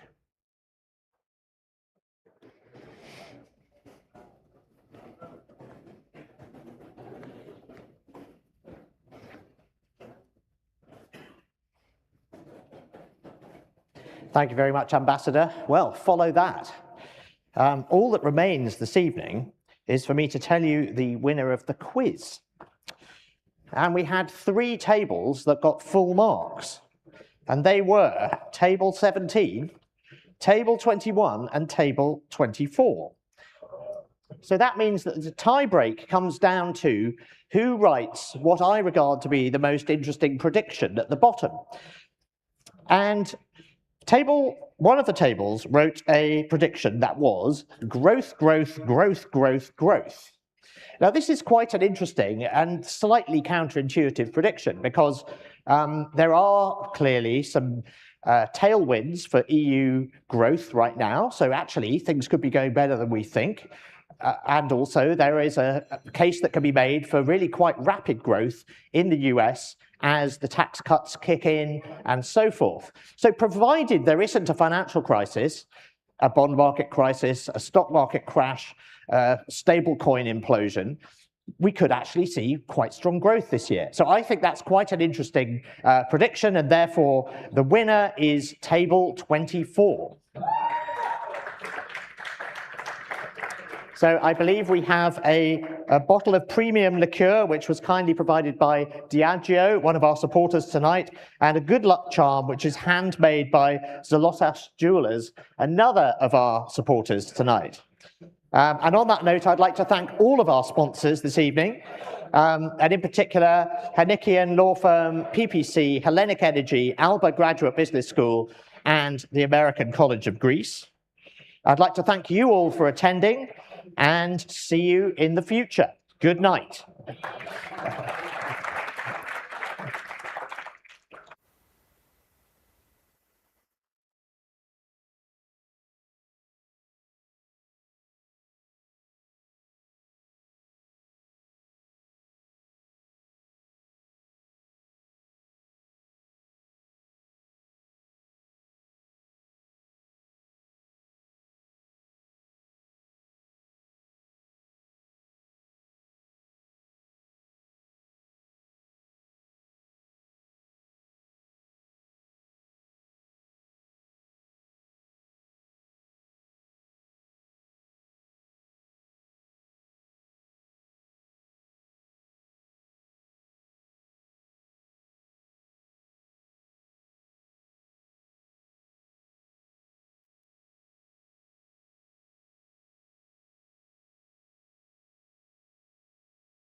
Energy is changing. So are we. We don't just follow change, we drive it. From Greece's leading company to a key player across Southeastern Europe, we continue expanding our footprint in international markets. With a fully integrated structure, we operate across the entire supply chain.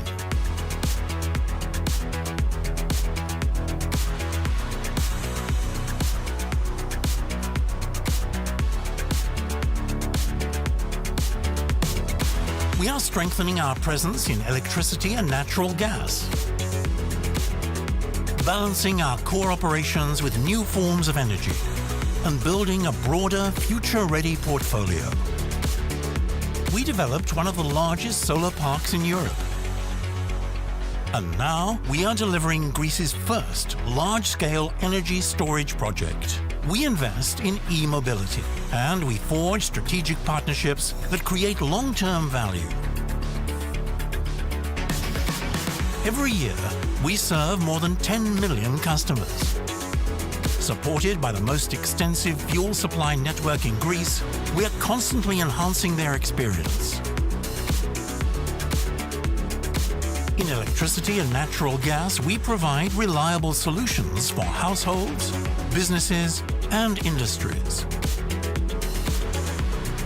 We advance the energy transition with clarity and realism, transforming our group with a long-term, value-driven vision.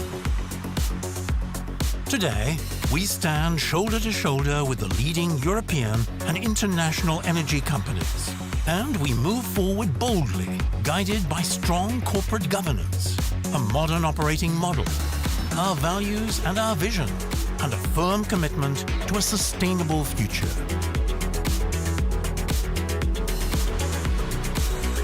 We play a vital role in the Greek economy.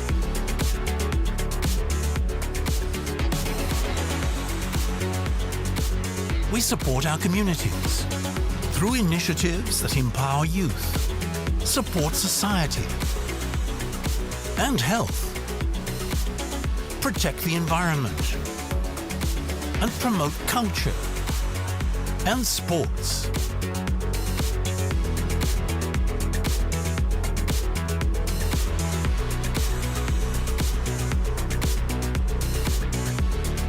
We improve the lives of more than 2 million people in Greece and abroad. In an ever-changing landscape, we are transforming energy towards a sustainable future. Hellenic Energy. Empowering tomorrow.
Με τη Nova κερδίζεις παντού. Απόλαυσε exclusive Nova Deals και αμέτρητες προσφορές σε top brands σε περισσότερα από 1000 σημεία.